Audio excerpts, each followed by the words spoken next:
Please आज एक promise करो कि टेंशन कोई भी हो, सोल्यूशन है, कहीं ना कहीं उसका सोल्यूशन है। और वो सोल्यूशन आत्महत्या बिल्कुल नहीं है, कभी नहीं है, किसी हालत में नहीं है। देखो, मैं कितना भी ज्ञान दे दूं, सोचना आपको खुद ही है कि आपकी जान आपकी सबसे कीमती चीज है। चाहे कोई भी बड़े से बड़ा स्ट्रेस हो लाइफ में, एक बार इमेजिन करो अपने माँ बाप की हालत अगर उन्हें पता चले कि तुमने अपनी जान ले ली है, खुदकुशी कर ली है। शायद आप सोच भी नहीं सकते कि उनको कैसा फील होता होगा। एकदम डायरेक्ट बोलूं, दिल से बोलूं, मेरा पहला नेशनल अवार्ड जो मुझे आज हमारे आदरणीय राष्ट्रपति जी के हाथों से मिलेगा, मैं बता नहीं सकता कि कितनी खुशी हो रही है। आपको पता है, जिस दिन इस नेशनल अवार्ड की अनाउंसमेंट हुई थी ना, उस दिन मैं अपनी माँ से बात करते हुए अपने बचपन का एक दिन याद कर रहा था, जिस दिन एग्ज़ाम का रिजल्ट आया था और मेरे मार्क्स बिल्कुल अच्छे नहीं थे। आप लोगों से झूठ नहीं कहूँगा, मैं उस कक्षा में फेल हो गया था।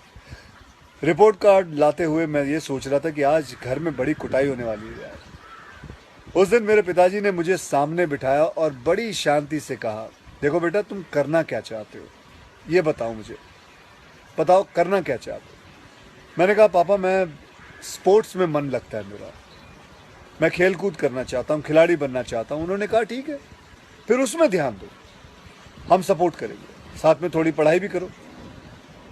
आप विश्वास नहीं करोगे, खेलते खेलते मैं मार्शल आर्ट करने लग गया, मैं मॉडलिंग में आ गया, एक्टिंग शुरू कर दी। उन्होंने हर चीज़ में मुझे सपोर्ट किया। अगर उस दिन मेरे पेरेंट्स ने ये ना समझाया होता कि मेरी स्ट्रेंथ किस चीज़ में है, तो आज मैं सोच भी नहीं सकता कि ये नेशनल अवार्ड कभी मेरे हाथ पे होता। ये अपने लाइफ की कहानी मैं आपको एक वजह से सुना रहा हूँ।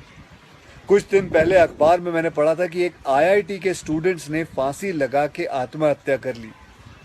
स्ट्रेस में था पढ़ाई के लिए। उससे कुछ दिन पहले मुंबई में एक मैनेजमेंट स्टूडेंट ने एक 5 स्टार होटल के रूम से छलांग लगाकर अपनी जान दे दी।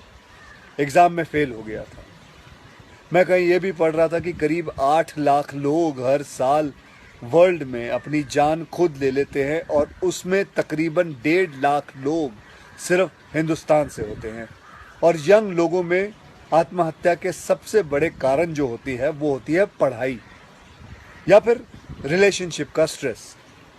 क्यों? तुम्हारी जान एक एग्जाम के मार्कशीट से सस्ती हो गई है?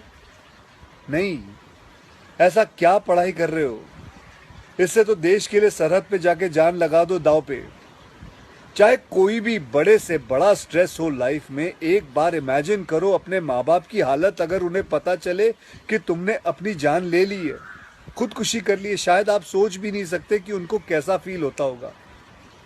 मान लिया कि आपका स्ट्रेस बहुत बड़ा है, पर इतने हल्के में मत लो अपनी लाइफ को यार। आपको पैदा करने वालों को जिंदगी का सबसे बड़ा दुख दे के मत जाओ। और पेरेंट्स से भी यही कहूँगा, यही पूछना चाहूँगा कि कहाँ गए वो ज़माना, कहाँ गया वो ज़माना जब आप लोग अपने बच्चों के साथ डिनर टेबल पे बैठ के बातें किया करते थे, पूछा करते थे कि कैसा चल रहा है, आपके दोस्त कैसे हैं, पढ़ाई कैसी चल रही है। आज आपका बच्चा आपको अपना स्ट्रेस कैसे बताएगा जब आप भी अपने फ़ोन में आंखें गाड़ के बैठे हो और आपका बच्चा भी फेसबुक पे फ्रेंड्स ढूंढ रहा है। ऐसा क्यों होता है कि जब बच्चे को हाथ पांव पे चोट लगती है तो आप फट से डॉक्टर को बुला लेते हो, लेकिन अगर उसे दिमाग में स्ट्रेस हो तो हम बस एक लेक्चर झाड़ देते, कहते थे बेटा नो, थिंक पॉजिटिव बेटा, थिंक पॉजिटिव। मेंटल हेल्थ के लिए भी डॉक्टर या काउंसलर से हेल्प लेना उतना ही ज़रूरी है जितना और किसी तकलीफ के लिए।